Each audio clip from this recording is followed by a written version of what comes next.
ইতিমধ্যে আগন্তুক বিধানসভা নিৰ্বাচনৰ বাবে ভাৰতীয় জাতীয় কংগ্ৰেছে 42টা টিকেটৰ ঘোষণা কৰিছে আৰু এই যি 42খন টিকেটৰ ঘোষণা কৰিছে তাৰ ভিতৰত ৰহা সমষ্টিৰ অন্যতম। ৰহা সমষ্টিৰ বাবে কংগ্ৰেছ দলৰ প্ৰাৰ্থী হিচাপে মনোনীত হৈছে উৎপল বনিয়া। মই উৎপল বনিয়াৰ বাসগৃহত আছোঁ আৰু পোনে পোনে ইয়াৰ পৰিৱেশ দেখুৱাম, যিহেতু বিভিন্নজন আহিছে আৰু তেওঁক শুভেচ্ছা জ্ঞাপন কৰিছে। পুৱাৰ পৰা দেখিবলৈ পোৱা গৈছে দলীয় সমৰ্থকসকল আহিছে আৰু তেওঁলোকক সকলোৱে শুভেচ্ছা জ্ঞাপন কৰিছে। মই দেখুৱাইছোঁ সামগ্ৰিক পৰিৱেশ। মই পোনে পোনে কথা পাতিব বিচাৰিম, যিহেতু পবিত্ৰ দৌল উৎসৱৰ দিনটোত এনেদৰে আপোনাৰ বাবে এটা ভাল খবৰ আহিছে আৰু যিহেতু দলীয় টিকট লাভ কৰিবলৈ সক্ষম হৈছে, কি ক'ব আচলতে?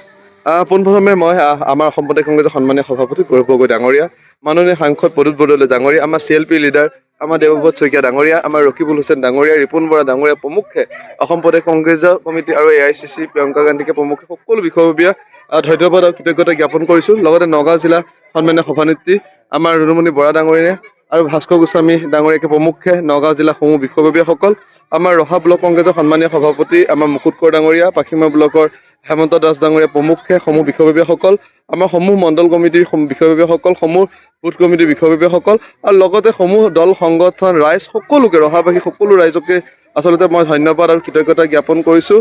আৰু যিদৰে দলে মোৰ ওপৰত বিশ্বাস ৰাখিছে আৰু ৰহাবাসী ৰাইজে যিদৰে মোৰ ওপৰত আস্থা ৰাখিছে, নিশ্চয় আমি সফল হ'ম। আৰু ৰহা উন্নয়নৰ কাৰণে, ৰহা যিহেতু সকলো সমষ্টিৰ ভিতৰত এটা পিছপৰা সমষ্টি আৰু এই সমষ্টিবাসী ৰাইজে এটাই আস্থা বিশ্বাস ৰাখিছে যে উৎপলে কিবা এটা কৰিব পাৰিব।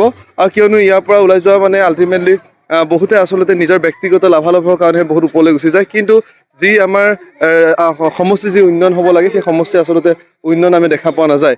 নিশ্চয় আমি এইবাৰ কিবা নহয় কিবা এটা ভাল ফল কৰিম আৰু সেয়া আচলতে মোৰ লাভালাভ নহ'ব, আচলতে সমূহ ৰহাবাসী লাভালাভ আৰু ৰহাই নিজেই জয়যাত্ৰাৰ কাৰণে আগবাঢ়ি গৈছে। কি মূল ইছ্যু লৈ আপুনি? আচলতে ইছ্যু বুলি ক'লে বহুত আছে। আচলতে স্বাস্থ্য ক্ষেত্ৰত যদি চাওঁ, আমাৰ এইমছখন দিয়াৰ কথা আছিলে আৰু য'ত আমি এইমছখন নাপালোঁ, আৰু এইমছখন থকা হয় নিশ্চয় আমাৰ মধ্য অসম সমগ্ৰ উজনি অসমে আচলতে লাভালাভ হ'ল হয়, কিয়নো আমাৰ চাপামুখ এটা ৰেল জংচনো আছে। আৰু যদি আয়ুৰ্বেদিক এইমছৰ এটা ডাঙৰ এটা ললিপপ দিছিলে, সেইখনো আমি এতিয়ালৈকে নাপালোঁ। আমি যদি চাওঁ ৰহা টাউনত কোনো এখন ভাল আমাৰ স্বাস্থ্য ব্যৱস্থা নাই। ৰণথলীত আমাৰ 200 বিচনা নাই, 24 ঘণ্টা আমাৰ ছাৰ্ভিচ নাই। আমাৰ যিহেতু সম্পূৰ্ণৰূপে এটা 4 লাইন আছে, সকলো সময়তে দুৰ্ঘটনা হৈ থাকে, কিবাকিবি হৈ থাকে, আমাৰ মানুহবোৰ মৃত্যুমুখত পৰে। আচলতে স্বাস্থ্য ক্ষেত্ৰত একেবাৰে পুতৌ লগা ব্যৱস্থা হৈ আছে।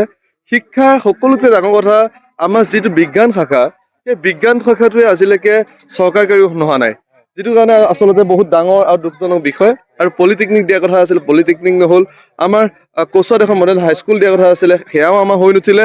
আৰু আমি যদি চাওঁ, যিহেতু আমাৰ ৰহা বুলি কোৱাৰ লগে লগে উৰ্বৰ ভূমি, আমাৰ বিশেষভাৱে উৰ্বৰ ভূমি হয়, এটা পলসৰ এটা ভূমি আছে চাৰিওফালে, কিয়নো নদ নদীয়ে ভৰা।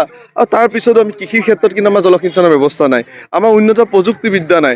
আমাৰ যি কাৰণে আমাৰ ইয়াৰ পৰা যুৱকসকল আচলতে বাহিৰত যাব লগা হয়, কেৰেলাত যাব লগা হয়, বেংগলোৰত যাব লগা হয়।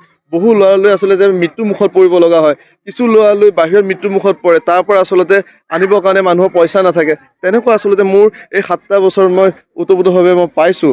আৰু যিটো আমাৰ মানুহখিনিয়ে সমস্যা লৈ আছে, শিক্ষা, স্বাস্থ্য, খেল ধেমালিৰ ক্ষেত্ৰত আমাৰ যথেষ্ট ৰহা আগবঢ়া, কিন্তু খেল ধেমালিৰ ক্ষেত্ৰত এখন উন্নত প্ৰযুক্তিবিদ্যা নাই, আমাৰ কোনো ধৰণৰ খেলপথাৰ নাই, ইনডোৰ ষ্টেডিয়াম নাই।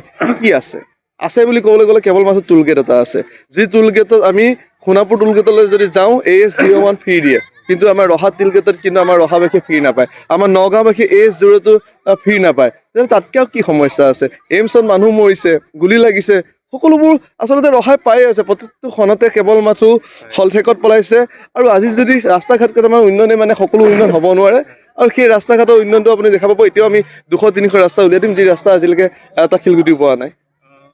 মূল প্ৰতিদ্বন্দ্বী আপুনি কি হ'ব? নিশ্চয় কংগ্ৰেছ ভাৰ্চেছ কংজেপি। যি কংগ্ৰেছৰ পৰা ওলাই গৈছিল, কংগ্ৰেছৰ দুৰ্নীতি কৰি থৈ গৈছিলে, কংগ্ৰেছক বদনাম কৰি থৈ গৈছিলে, সেইসকলেতো আজি বিজেপিত আছে। সেইকাৰণে মই নাভাবোঁ যে এবাৰ মোৰ বিজেপিৰ লগত প্ৰতিদ্বন্দ্বিতা হ'ব, আৰু মোৰ প্ৰতিদ্বন্দ্বিতা হ'ব কংজেপিৰ লগত, যাৰ দুৰ্নীতি সদাগৰসকলৰ লগত। আৰু সেয়া হৈছে কংগ্ৰেছৰ লগতো নহয়, কংজেপি ভাৰ্চেছ ৰহা ৰাইজ। এইবাৰ আপোনালোকে দেখা পাব।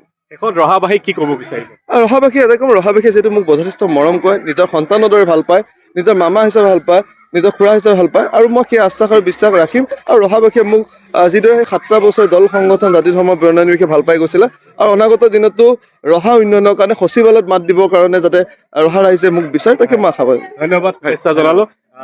কি ক'ব আচলতে কি ক'ম, আমি ইমান দিনৰ পৰা অপেক্ষা কৰি আছিলোঁ যে উৎপল বনিয়াই টিকেটটো কেতিয়া পাব। আজি উৎপল বনিয়াই টিকেটটো পোৱাৰ লগে লগে ৰহাৰবাসী এটা উৎসাহ মানুহত জাগি উঠিছে আৰু এই মানে তেওঁৰ যিটো সৰু সৰু চিন্তাৰ মাজেৰে তেওঁ যি ৰহা সমষ্টিৰ কাৰণে তেওঁ চিন্তা কৰি গৈছে, এই চিন্তাটো আমি আজি 7টা বছৰ তেখেতক আমি দেখা পাই আহিছোঁ। আৰু গতিকে উৎপল বনিয়া জিকাটো খাটাং প্ৰত্যেকৰ হৃদয়ত, আজি প্ৰত্যেকখন গাঁৱত প্ৰত্যেকটো যুৱচামৰ মাজত যে উৎপল বনিয়া আজি জীয়াই আছে আৰু জীয়াই থাকিব, আৰু ভৱিষ্যতে উৎপল বনিয়া আমাৰ ইয়াৰ MLA হ'ব। আৰু আজিৰ দিনটোত আকৌ যেনেকৈ আপোনালোকৰ সন্মুখত থিয় হৈছোঁ, আকৌ ইলেকশ্যনৰ ৰিজাল্ট যিদিনাখন দিব সেইদিনাখন আমি ইয়াত থিয় হৈ আপোনালোকৰ সন্মুখত আকৌ ডাঠি কৈ যাম যে 100% উৎপল বনিয়া আমাৰ মাজত জিকিব আৰু তেওঁ MLA হ'ব, ৰহা উন্নয়ন কৰিব। উৎপল বনিয়া জিন্দাবাদ, উৎপল বনিয়া জিন্দাবাদ, গৌৰৱ গগৈ জিন্দাবাদ, কংগ্ৰেছ জিন্দাবাদ। আমি খুব উৎফুল্লিত হৈছোঁ। আমি উৎপল বনিয়াৰ কাৰণে আমি ৰৈ আছিলোঁ ইমান দিনে। আমি আচলতে উৎপল বনিয়া যে টিকেট পাব তাৰ কাৰণে অধীৰ আগ্ৰহেৰে ৰৈ আছিলোঁ ইমান দিনে। কালি এটা খবৰটো পাই আমি সঁচাই খুব সুখী হৈছোঁ। আৰু উৎপল বনিয়া আগন্তুক সময়ত যে আমি ৰহাত যে বিজয় ধ্বজা উৰাব পাৰিম 100% নিশ্চিত থাকক। উৎপল বনিয়া জিন্দাবাদ, উৎপল বনিয়া জিন্দাবাদ। মই দেখুৱাইছোঁ এয়া পৰিৱেশ আচলতে এনেদৰে দলীয় সমৰ্থকসকল আহি তেওঁৰ যি উৎপল বনিয়াৰ বাসগৃহৰ সন্মুখত সকলো উৎসাহেৰে ৰৈ আছেহি আৰু সকলোৱে তেওঁক আদৰণি জনাইছে। এয়া পৰিৱেশ দেখুৱাইছোঁ। আমাৰ ফালৰ পৰা শুভেচ্ছা থাকিল, যিহেতু আগন্তুক বিধানসভা নিৰ্বাচনৰ বাবে তেওঁ জাতীয় কংগ্ৰেছৰ দলীয় টিকেট লাভ কৰিছে। আমিও শুভেচ্ছা জ্ঞাপন কৰিলোঁ আৰু তেওঁ জয়যুক্ত হওক আৰু ৰহা সমষ্টিৰ বাবে কাম কৰক। আপুনি বিচৰা বাতৰি পাব কেৱল নিউজ 18 এপত। নিউজ 18 এপ ডাউনলোড কৰিবলৈ স্কেন কৰক এই QR কোড। গুগল প্লে ষ্টৰতো পাব এই নিউজ 18 এপ।